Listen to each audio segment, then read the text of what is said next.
Hey everyone, RJ here, back with another video, and today I'm just going to give a little update on the OnePlus 10 Pro. Now, I've only done an unboxing on this phone and really haven't spoken about it a whole lot. And now if you look at the unboxing, you'll see that I bought the international version. It was supposed to work on all carriers, have all the bands and stuff like that. But I think that it was just the China version with the Play Store and all added. So it really, it didn't work out. It wouldn't work on hard. The carrier, it was awful. Okay, service was bad. So I ended up returning it, sending it back where it came from, and I got the global version from Best Buy for $8.99. So I did pay more for this one here, and I did have my storage from 256 to 128, but I'm okay with that, you know. So anyway, my thoughts on the OnePlus 10 Pro. I listened to a lot of reviews on it and a lot of opinions on it. And my opinion is that I love this phone. This phone's fantastic. All right. Now, am I the only one that's like this? But it's like there's certain phones. When you see them, it's just like, oh, I want that phone. Right? And like when you get it, it's like you can have a lot of other phones like the S22, the Pixel 6 Pro, you know, all these really nice phones, but it's just something about a certain phone that you like using more than any of the rest. And this phone here is it, okay? For me anyway. I love this screen color. Right now it's in a case, so it looks a little bit different. It's kind of a smokier case, but it's still the green, and I love it. Okay, I didn't think that I would like this camera that much, but after having it, it really doesn't bother me at all. I like it, to be honest with you. The display is beautiful on this phone. Oh, the display is just really nice. Let's kind of dim it down a little bit so it can be shown better here on camera. But this phone is super smooth. You know, it has that beautiful display, the 120 hertz refresh rate. You know, it 6.78 inch display, something like that. I mean, it's pretty close, but yeah, it looks a little bit funny there on this camera lens here, but the screen is nice. The dual speakers on this phone are some of the best I've heard on a phone. In my personal opinion, these things sound phenomenal. They're very loud.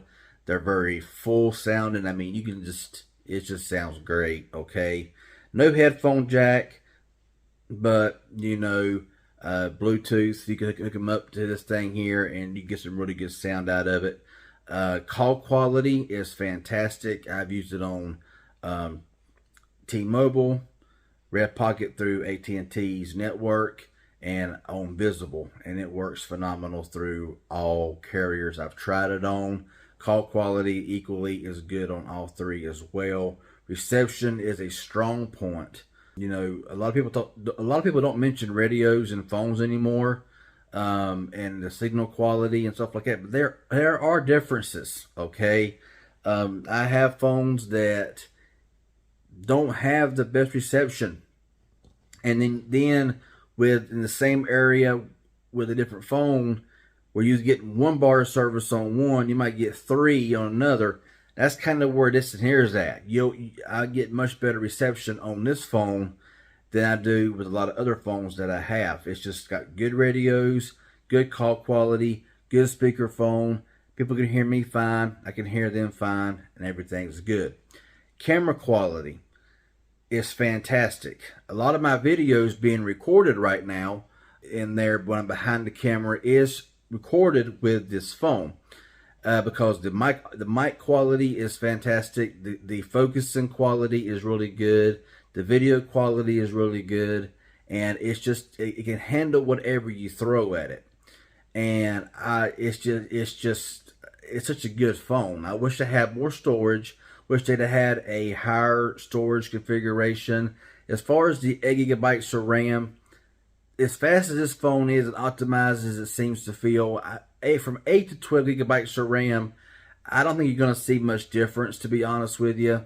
I mean, this phone is $900, and some will rag it because they'll think you should have had 12 gigabytes of RAM and double the storage, but should have charged less for it because it's a OnePlus.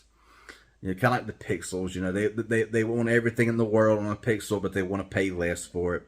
They complain about $900 for this phone, but I'm hearing crickets whenever I see Samsung releasing the S22 Ultra, the base model with the same 8 gigabytes of RAM and the same storage being at 128, selling it for $1,200.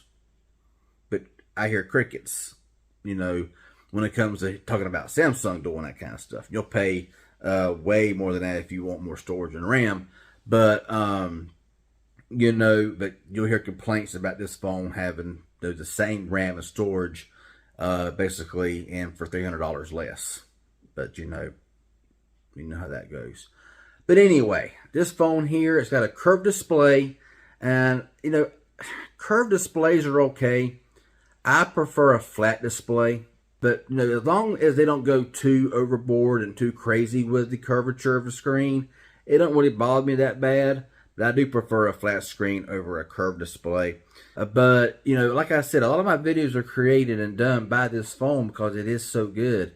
And it can record. It's just very, very clear. If you can't take a good picture with this phone, I mean, this has excellent photo quality.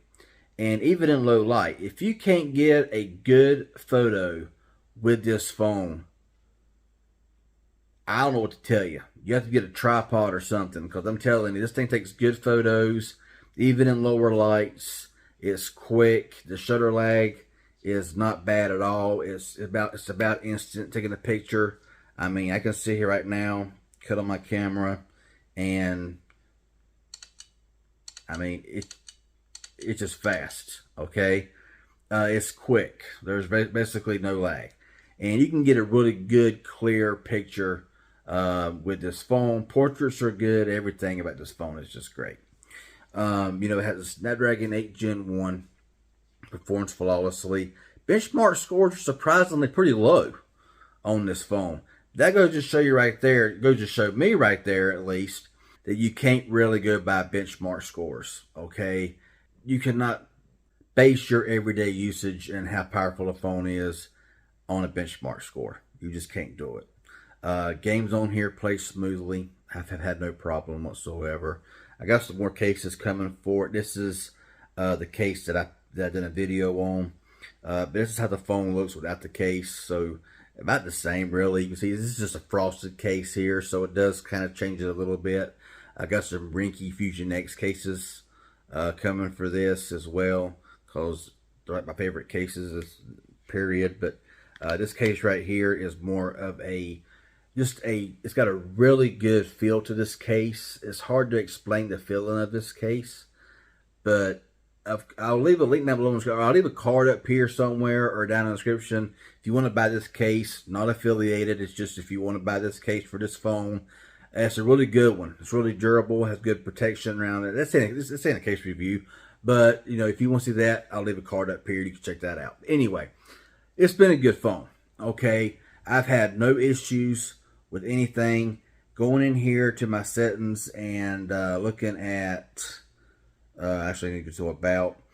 I've used 47 gigs out of 128. Okay, that's not that's including whatever they take out. And I still got videos on here that honestly I can delete because I make videos, I upload them, I can just delete them and make more space. Now, like I said, it does have 8 gigabytes of RAM. However, you can further expand that right here. Okay, you can expand the RAM by 2 gigs, 3 gigs, up to 5 gigs.